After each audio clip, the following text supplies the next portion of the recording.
Our political correspondent, Ben Axson, has been following the autumn statement. We cross live to our political correspondent, Benjamin Axson, who has been following this story for us all day. Oh, hello. My name's Ben. I'm a journalist and a presenter. You might know my voice from the Last Wednesday of the Week podcast, the multi-tool of sports podcasts. But what else can I do? Take a look at these.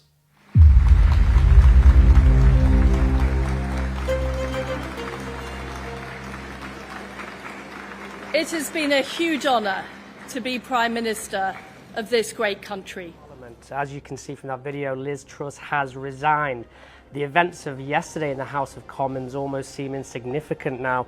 You saw from her resignation speech, quite short, very different to the one Boris delivered just 6 weeks ago. She mentioned the energy crisis, Putin's war in Ukraine, prominent, and of course adding there that the country had been held back by slow economic growth, possibly pointing to recent conversations with Jeremy Hunt. Her low-tax, high-growth economy has simply not worked, and she's paid the price. She's the shortest-serving Prime Minister in British political history.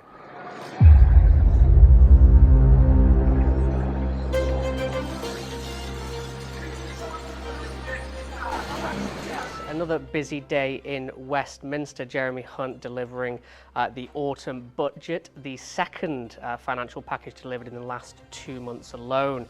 He said to be British is to be compassionate, which was of course met with jeers from the opposition backbenchers. Very, very different to what we saw from Kwasi Kwarteng a couple of months ago.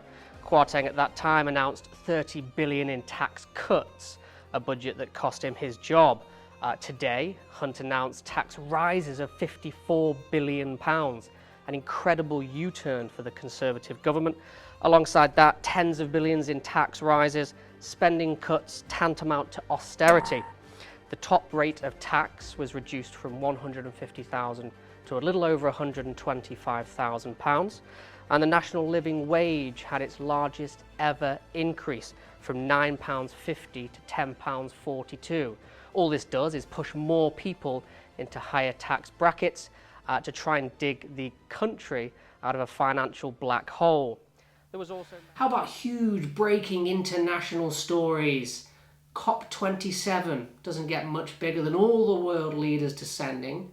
Look at a video package I put together. This gathering must be the moment to recommit our future and our shared capacity to write a better story for the world. Now, COP27 is taking place in Egypt. What is it?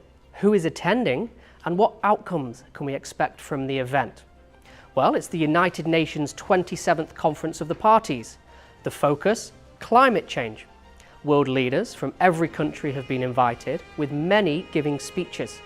The topics? Well, along with global warming, this year's agenda will tackle floods, hunger, wildfires, extreme drought, and the physical and mental health impacts of our changing climate.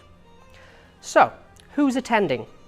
UN Secretary-General Antonio Guterres opened the event saying, "We are on a highway to climate hell." Rishi Sunak was there, following a U-turn on his decision to attend. He flew to Egypt and has already delivered a speech.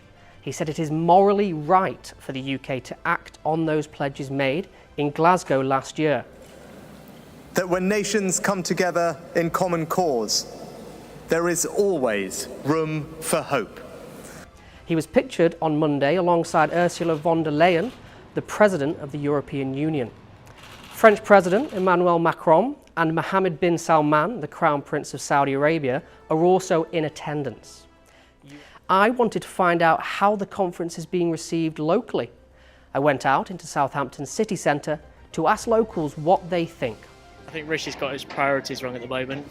I think if he's heading over to Egypt when he previously stated that he wasn't going to, I think that's just a show of weak leadership really, because he's obviously not following his own mandate.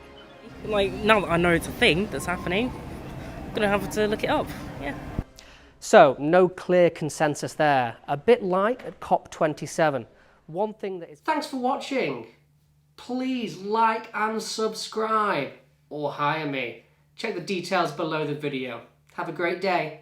Go well.